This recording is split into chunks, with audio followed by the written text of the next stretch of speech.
Salutations à toutes et à tous, c'est toujours le frère Antoine Fadi, toujours dans les mystères, les révélations cachées, la vérité, Kalatam Balé, toujours dans les exhortations de Zulu Lassan. Nous allons aller, page 728 dans Bible, dans le livre de Essombe. Essombe, donc, c'est page 728 dans le chapitre 4. Essombe, celui qu'ils appellent Paul de Tarse, mais on sait que son vrai nom c'est Essombe, qui veut dire jeune. Le titre de son livre, c'est La réconciliation, et on va parler d'une forme de réconciliation, puisque on va évoquer donc dans ce chapitre 4, à partir du verset 64, les fardeaux. Portez spirituellement les fardeaux les uns des autres selon le verbe, ça c'est le titre. Donc oui, porter les fardeaux, parce qu'effectivement, lorsqu'on veut aider son frère, on veut aider sa sœur qui est dans une situation, c'est plus facile en fait de porter quelque chose de lourd à plusieurs. Voilà pourquoi, en gros, il faut manifester l'unité d'abord, et surtout, c'est porter spirituellement. Spirituellement, parce que le premier réflexe qui doit venir lorsque on est dans la vérité, lorsqu'on marche dans la vérité, c'est demander le secours au verbe d'abord. C'est de se tourner vers le spirituel pour que le spirituel permette qu'il y ait l'action aussi dans le physique. Et l'action dans le physique, c'est ce que nous allons manifester aussi. Donc il y a une double action. Et c'est ça la révélation qu'il n'y a pas dans les fausses Bibles, etc. Parce qu'eux n'ont pas accès à la facette spirituelle des choses. Ils vont juste avoir accès à la facette charnelle. C'est ce que vous avez dans les églises. Et on va l'évoquer là, dans les fausses églises, voilà, les gens pensent qu'ils portent les fardeaux les uns des autres, qu'ils cèdent, mais en réalité, il y a un prérequis à cela, et on va le voir dans le verset 64. Verset 64, il est dit « Portez spirituellement les charges les uns des autres selon le verbe de Loba, virgule, et ainsi, virgule, vous obéirez à la loi du verbe de Loba, point. » On va s'arrêter dans ce point parce que le verset est un peu plus long, et on va décortiquer. Parce que ici, Essombe, donc dit « porter », mais en fait avec EZ, c'est-à-dire c'est l'impératif, c'est l'ordre en fait. Parce que Essombe là, il donne un ordre, il dit porter spirituellement. Donc ce n'est pas, on va dire, ça fait partie de la loi. C'est pour ça que c'est donné sous forme d'ordre. Mais ce que Essombe a dit en fait, c'est qu'il y a un prérequis. Et on va revenir dans le verset 63 pour comprendre. Chacun récolte ce qu'il a semé, point. Ne soyons pas orgueilleux, point d'exclamation. Entre nous, virgule, pas de dispute, point d'exclamation. Entre nous, virgule, pas de jalousie, point d'exclamation. Et ce que Essombe montre ici, c'est que pour qu'on puisse réellement porter spirituellement les fardeaux, il faut déjà être dans la lumière, c'est-à-dire être sorti des ténèbres. C'est pour ça que dans le verset 63, c'est très important qu'il cite en fait ce que va représenter les ténèbres. La dispute, l'orgueil, la jalousie, ce sont des ténèbres. Et il faut en sortir. Et c'est là que maintenant on peut obéir à porter spirituellement. Il faut se séparer de cette conscience individuelle pour rentrer dans le nous. C'est pour ça que dans le verset 63, il est dit aussi « entre nous, virgule, entre nous ». C'est-à-dire que c'est dans l'unité qu'on peut porter les fardeaux. Et porter spirituellement les fardeaux, ça représente l'unité. C'est un peu par rapport à l'enseignement de la semaine dernière, celui sur le sel de la terre. Le sel de la terre, c'est les initiés, c'est les non-initiés graciés, c'est tous ceux qui aiment la vérité, qui la mettent en pratique, vont représenter ce sel.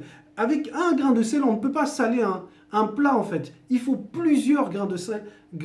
Il faut beaucoup de grains de sel pour saler. Ça va représenter l'unité en fait. Et c'est dans l'unité qu'il y a la puissance. C'est pour ça que porter spirituellement les fardeaux les uns les autres, c'est dans l'unité qu'on peut supporter ce poids-là. Donc c'était cette première partie-là, donc que porter spirituellement ses charges, porter ses fardeaux pour son frère, c'est d'abord se tourner vers le verbe, mais c'est avant tout d'avoir laissé l'orgueil, la jalousie, les disputes. À partir de ce moment-là, là on peut aller faire une demande qui va être, on va dire, acceptée, qui va être validée. Parce qu'on a déjà fermé ses portes, on va dire, on a été extirpé, comme ce sel a été extirpé de l'océan, on a été extirpé des disputes, extirpé de la jalousie, extirpé de l'orgueil. Et là, maintenant, on peut manifester le fait de porter spirituellement. Et ensuite, on nous dit, chacun doit regarder avec attention ce qu'il fait. Oui, parce que cette unité-là, entre nous, elle est d'abord à l'intérieur de nous. Puisque cette lumière, elle rentre dans nos trois êtres. La lumière entre et nous éclaire, donc on peut voir en fait quelles sont réellement nos intentions. C'est pour ça qu'il est dit que ici en tout cas, Essombe dit chacun doit regarder avec attention ce qu'il fait. C'est-à-dire qu'il doit vraiment vérifier c'est quoi ses intentions, pourquoi on manifeste tel ou tel acte. Et parce que, en gros, c'est pas un jeu. Là, en fait, Essombe est en train d'avertir, en train d'ouvrir la conscience pour que les gens comprennent que on ne peut pas faire semblant avec le verbe. On peut mentir aux autres, mais on ne peut pas se mentir à soi-même et on ne peut pas mentir au verbe. S'il trouve une raison d'être content de lui, virgule, il doit la trouver en lui seul, virgule, sans se comparer aux autres points. Donc là, on va dire, c'est la troisième fois qu'il y a ce point-là, et on va s'arrêter dans ce point et on va rentrer. S'il trouve une raison d'être content de lui, oui, quand on agit bien, quand on fait quelque chose pour son frère, etc., ça n'est pas pour en tirer une gloire. Ah, moi j'ai fait ci, ah, moi j'ai aidé de telle manière, moi j'ai. Ce n'est pas pour ça en fait. Tu peux être content de ce que tu as fait parce que tu sais que c'est une bonne chose, mais c'est toujours le bas qui est glorifié. Et donc c'est pour ça qu'il est dit, il doit la trouver en lui seul, à l'intérieur de lui. La satisfaction, c'est pas que les autres disent ah c'est bien ce que tu as fait, etc. Mais à l'intérieur de toi-même, tu dois te rendre témoignage que cet amour que tu as pour le verbe, c'est ça qui, on va dire, que tu ressens et que tu te sens fier de toi. Et ce n'est pas pour la vanité, le regard des gens comme, on va dire, il y a dans le monde. Je vais vous donner cet exemple-là. Je me souviens, il y avait un chanteur là, américain, de rap, il s'appelle Drake. Et lui, il a fait une chanson, le titre c'est God's Plan, en gros, la volonté de Dieu, quoi. Si on traduit comme ça. Et dans le clip, en fait, il va dans différents endroits. Ça commence, je crois, dans un supermarché. Il rentre dans le supermarché et il dit à toutes les personnes, il va au micro là, et puis il dit à toutes les personnes qui sont dans le supermarché, à partir de maintenant, il offre les courses. Et après, il fait la même chose pour une école, etc. Et il fait ça devant les caméras, en fait. Et pourtant, dans la parole, il est dit en gros que quand tu fais quelque chose, on va dire dans ta main gauche, que ta main droite ne soit pas informée ou l'inverse. Donc en gros, ça doit être toujours dans le secret que tu fais le bien. Ce n'est pas pour le regard des autres, c'est pas pour que les autres pensent bien de toi. Et voilà le clip que cette personne a fait, où les gens on dira c'était formidable, que waouh, il est tellement généreux, etc. Ça c'est la vanité. Ça, c'est la vanité de faire devant les caméras, exprès pour, comme ils disent dans le monde, se faire mousser, pour que les gens disent « Waouh, tu es vraiment quelqu'un de bien, etc. » C'est le verbe qui juge parce que le verbe connaît les intentions. C'est pour ça que nous, on nous dit attention, qu'il faut qu'on fasse attention à ce qu'on fait. Chacun doit regarder avec attention ce qu'il fait. Voilà. S'il trouve donc une raison d'être content de lui, virgule, il doit la trouver en lui seul et pas avec le regard des autres. Voilà. Sans se comparer aux autres. Parce que aussi, là, c'est encore une autre porte que Essombe met devant nous, sans se comparer aux autres. Parce que quand tu te compares, là, c'est très dangereux si ce n'est pas selon le verbe. Parce qu'il y a se comparer selon le verbe et il y a se comparer qui ne vient pas du verbe, mais qui vient du monde occulte. Et on va regarder ça. Se comparer, déjà, selon le verbe, c'est quand, par exemple, tu jauges ton niveau, tu vois. Par exemple, tu fais du sport ou autre, tu regardes par rapport aux autres, où toi tu en es pour progresser. Mais ce n'est pas, on va dire, pour que les autres disent que toi tu es trop fort ou que tu veux écraser l'autre, tu veux prendre sa place. Parce que ça c'est la comparaison en fait du monde occulte. C'est la comparaison qui vient de Satan lui-même, le Mundima Bobé. Et on va regarder cela, on va aller dans le livre de Mbisane, qui est un peu plus tard, dans Bible, donc page 796. 796, voilà. Là, c'est la comparaison, elle est terrible. Dans tout à partir, on va dire, du verset 6, hein, dans le livre de Mbisane, c'est le discours, en fait, de Satan, les pensées, les réflexions de Satan, le Mundima Bobé. On va lire une première partie. Voilà ce qui est dit dans le verset 8. Je monterai au plus haut où se trouvent les entités qu'on ne peut nommer, virgule. J'élèverai ma puissance au-dessus des proches du Créateur, point, virgule. Je prendrai place entre les deux mystérieux, point. Entre avant le commencement et après la fin de la non-existence, virgule. Car je désire être semblable au Mukoledi, c'est-à-dire le très haut, point. Ainsi, virgule, verset 9, hein, aucune entité ne pourra me surclasser, point. Verset 10, ce rôle sera le mien sur la grande roue de l'éternité comme le verbe, point. Donc là, Satan, le Mundima Bobé, donc à ce moment-là, il était déjà dans des pensées, il avait déjà, on va dire, rejeté sa première conscience, celle qui était fidèle au verbe, celle qui était issue même, on va dire, du verbe. Et maintenant, il y a cette deuxième conscience parce qu'il a vu quelque chose et il convoite la chose. Et là, il va manifester ce désir de comparaison et de prendre la place et que personne ne puisse le dépasser. Et là, on voit comment se manifeste l'orgueil. Et quand la porte de l'orgueil s'ouvre, il va y avoir la dispute en fait. Et on va le voir un peu plus loin.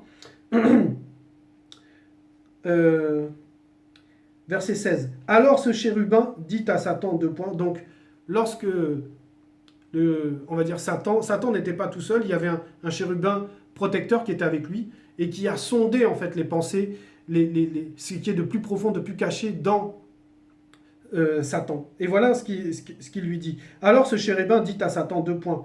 Je perçois d'horribles dérèglements en toi. Deux points. Ceci est troublant. Verset 17. Aucune de tes pensées n'échappe à mon regard, virgule. La manifestation de tes complots va bouleverser l'équilibre de ton existence, entre parenthèses, par l'entité de l'équilibre, fermez la parenthèse, et celle de tes bamuloloma, c'est-à-dire tes anges. Point. Et voilà, verset 20. Le chérubin répondit, deux points. Cette trahison qui est volontairement tienne et avec qui maintenant tu ne fais qu'un dès à présent, virgule, n'a point de substance de vie. Trois petits points. Astre brillant devenu ténébreux pour nous.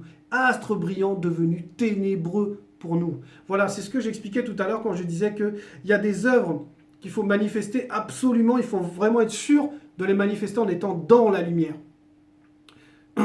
Parce que sinon, en gros, ce sont les ténèbres qu'on alimente. Et Satan, il est, on va dire, le chérubin noir est passé de la lumière aux ténèbres. De même que lorsque, par exemple, il y a des églises de maison et qu'il y a des personnes qui se disent « Bon, non, je ne vais pas y aller, je fais déjà de la propagation de mon côté, je fais déjà des choses de mon côté, je ne vais pas forcément aller aux églises de maison, etc. » Cette personne, en fait, pense qu'elle agit, qu'elle fait le bien, on va dire qu'elle fait les bonnes choses, mais ça ne suffit pas, en fait.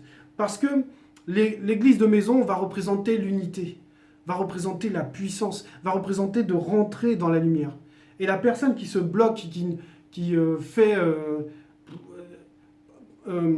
manifeste une forme de « non, ça ne m'intéresse pas » ou « j'ai d'autres choses », etc., c'est parce qu'il y a quelque chose au fond d'elle qui n'est pas selon le verbe. Il y a une forme d'orgueil, il y a une forme de jalousie qui peut entraîner des disputes. Il y a quelque chose qui l'empêche de manifester l'unité, qui l'empêche de rentrer dans l'impératif qui est donné par Essambé, c'est-à-dire le porter spirituellement. Parce que même aller à l'église de maison, c'est porter spirituellement les fardeaux. Parce que organiser une église de maison va représenter un fardeau. C'est quelque chose où on a besoin de bras, on a besoin de conseils, on a besoin de compter les uns sur les autres pour que l'organisation soit bonne en fait. Donc là encore, c'est encore un exemple pour nous montrer que derrière les propos de Essambé avait mis en avant en fait le danger en fait de sous-estimer le verbe et de vouloir manifester des œuvres de lumière, mais tout en gardant des ténèbres en nous. On continue. Donc là, c'était le verset 64, toujours. Je lis la suite. Oui, point d'exclamation.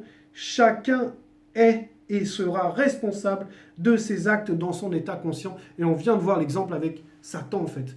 Les actes qui émanaient de lui, c'est ce que on va le relire là dans le verset 20. Le chérubin répondit, deux points. Cette trahison qui est volontairement tienne et avec qui maintenant tu ne fais qu'un dès à présent, n'a point de substance de vie. Trois petits points. Voilà, donc en gros là, c'est la condamnation qui s'écrit, c'est-à-dire que délibérément, il a choisi les ténèbres, il rentre dans les ténèbres, donc en gros, il n'y a plus de substance de vie, il n'y a plus la lumière en lui, puisque la vie ici, en gros, la lumière va représenter la vie ici. Donc, verset 65, ne vous trompez pas à ce sujet, deux points. Le Mundi Musangui ne permet pas qu'on se moque de lui, point.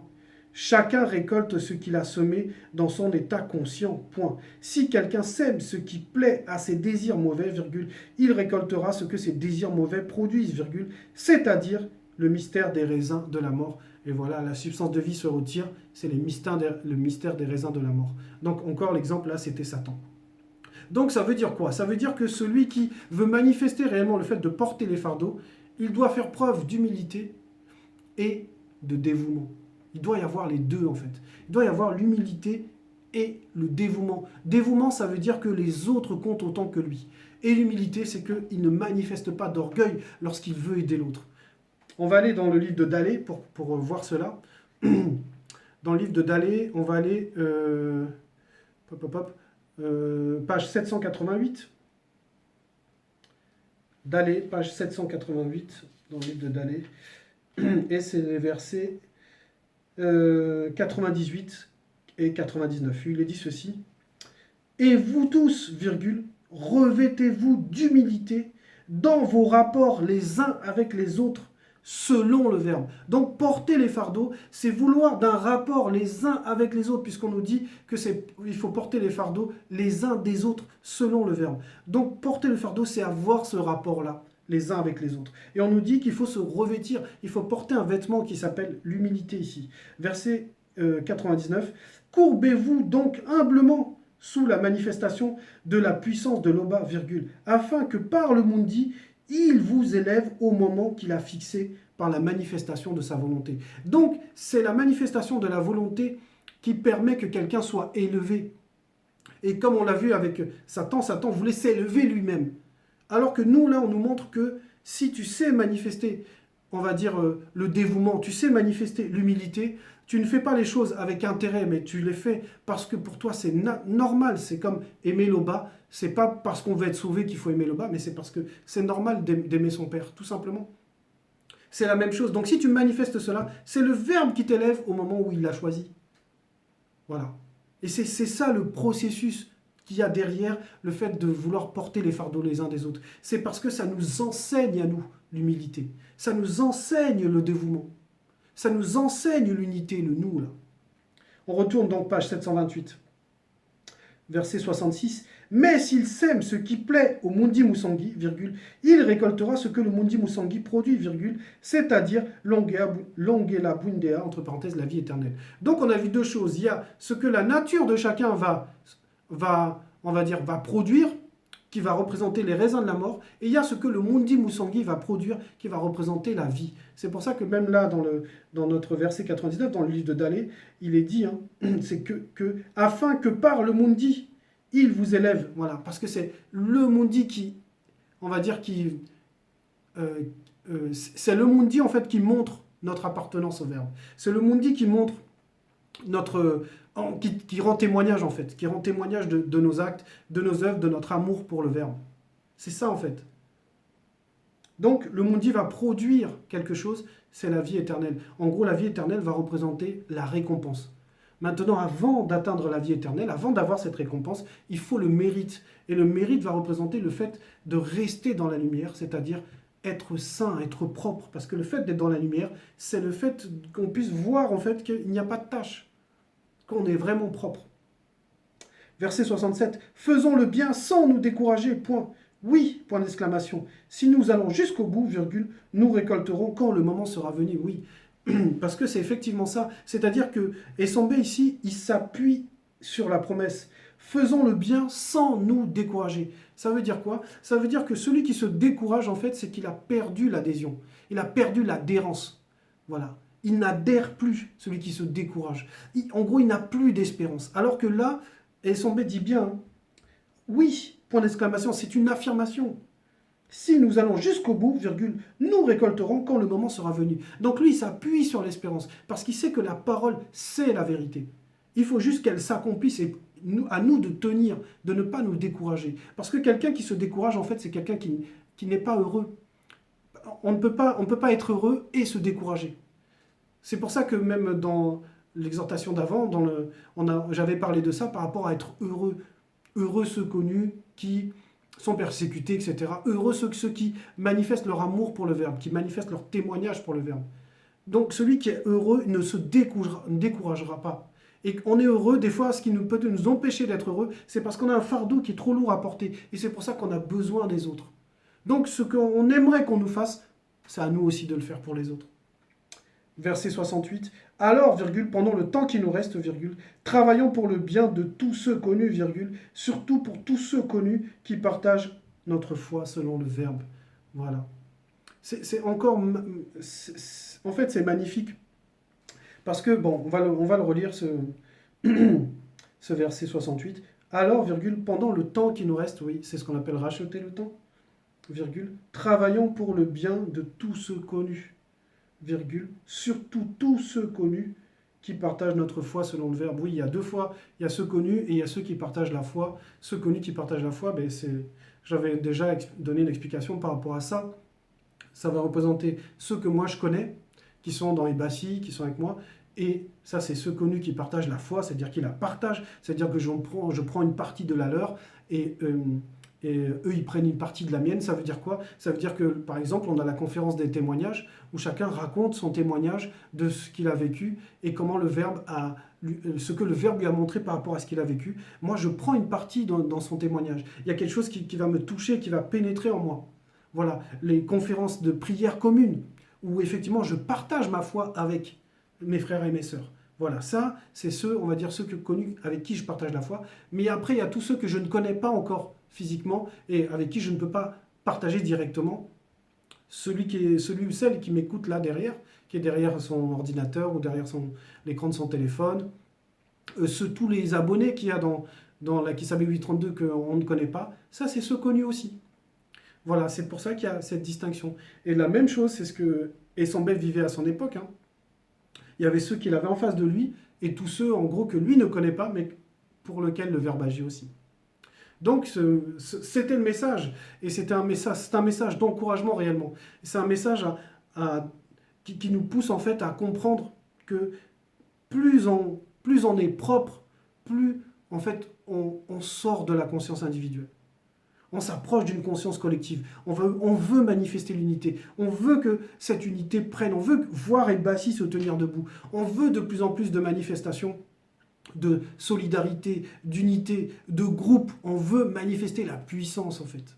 C'était le message. L'Oba est toujours glorifié.